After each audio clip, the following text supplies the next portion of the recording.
আসসালামু আলাইকুম, সবাইকে স্বাগতম। কখন আপনারা একজন কিডনি বিশেষজ্ঞ চিকিৎসক কিংবা নেফ্রোলজিস্টের পরামর্শ নেবেন?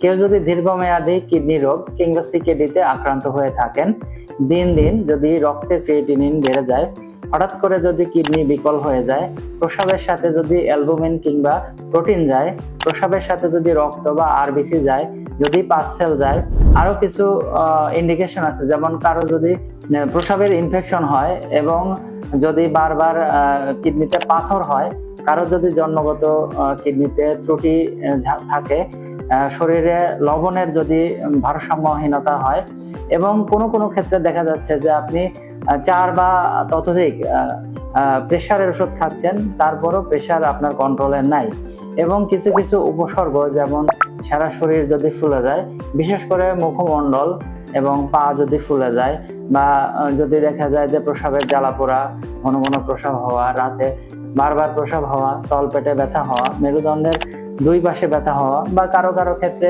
কিছু নন স্পেসিফিক সিমটম বা উপসর্গ দেখা যায়, যেমন ক্ষুধামন্দা, বারবার বমি হওয়া বা বমি ভাব হওয়া ইত্যাদি।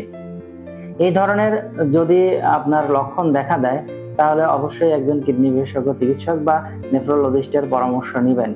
সবার সুস্থতা কামনায় শেষ করছি। আল্লাহ হাফেজ।